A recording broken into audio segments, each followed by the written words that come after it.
Birinchi savolni ishlaydigan bo'lsak, HCOOH natriy ekan. Molar massasini aniqlashimiz kerak. Buniki 1 plus buniki 12 uglerodniki, buniki 16, ya'ni ikkita bo'lganligi uchun 32 yozamiz va bu 23. Shuni qo'shsak, massasi kelib chiqadi. 1 qo'shilgan 12 qo'shilgan 32 qo'shilgan 23, demak 68 bo'lar ekan. 68 molar massasi, ya'ni 1 molni massasi. Javob B. 1/3 ishlaymiz. Ya'ni molar massasini e'tibor beringlar. CH3 COO natriy ekan. Buniki 12 plus vodorodniki 1 3 ga ko'paytirsak 3 bo'ladi. Plus buniki uglerodniki 12 plus kislorodni 2 ta 16 ni 2 ko'paytirsak 32 bo'ladi. Buniki 23. Hisoblab olamiz hammasini. 12 qo'shilgan 3 qo'shilgan 12 qo'shilgan 32 va 23 ni qo'shadigan bo'lsak 82 chiqdi. Molar massa 82 bo'lar ekan. Javob B bo'ladi. 2/1da qaysi birikmani massasi 93 chiqadi deyapti. Demak, mana buni tekshirib ko'ramiz. Mana buni, ya'ni C6 H5 OH ni 12 ni 6 ga ko'paytirib yuboramiz. 12 demak yozib olaman.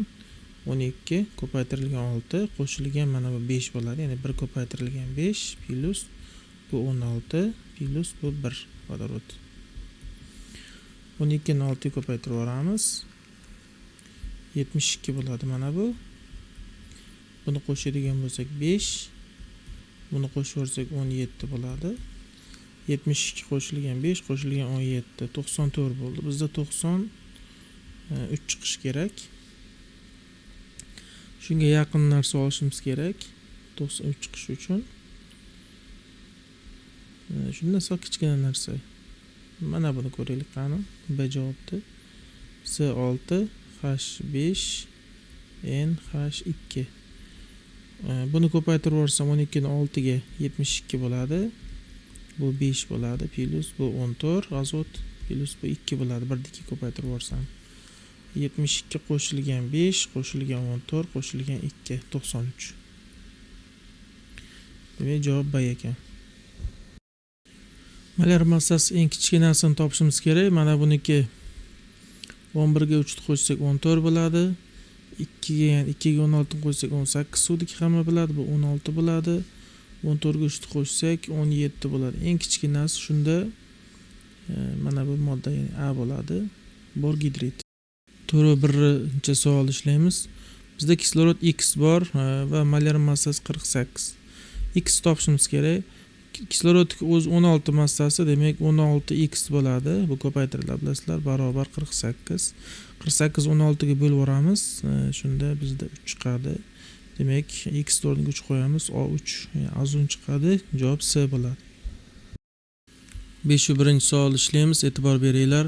X2 massasi 28 ekan. Demak, buni ko'paytirilsa 2x bo'ladi, barobar 28. 28 2 ga bo'lib yuborsak, ximiz 14 chiqadi. Bu azot bo'lgan, javobimiz A bo'ladi. 6-savol ishlaymiz. Fosfor 2O dan X da massasi 110. Fosfor massasi 31, buniki 16. 31 2 ko'paytiramiz, 62 bo'ladi. Plus 16 ni 2 ga ko'paytirsak 16x bo'ladi, barobar 110 oson. 16x ni o'zini yozamiz barobardan tarafga.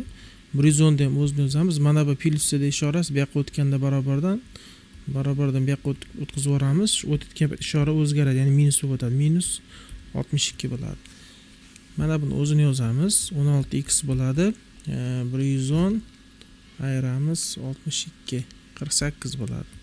48 ni 16 ga bo'ladigan bo'lsa, chunki aniq son x'li songa bo'linadi. 48 bo'lingan 16 3 x teng 3 bo'ladi. Shunda P2 O x o'rniga 3 chiqdi. Piko x qiymatini so'rayapti 3. Javob B bo'ladi. 7-savol ishlaymiz. Bizda XO bor, massasi 28, x ni o'zini yozamiz, plus bu 16 va o'zi bitta turibdi, shuning uchun 16 ni ham o'zini yozamiz, 28. X ni o'zi qoladi. Bu barobarga minus bo'lib ketadi, ya'ni 28, bu esa plus minus bo'lib minus 16 bo'ladi. X ni o'zi 28 dan ayirib yuborsak 16 ni 12 qoladi. Demak, bu uglerod massasi 12 bo'lgandan keyin 701 savolni ishlaymiz.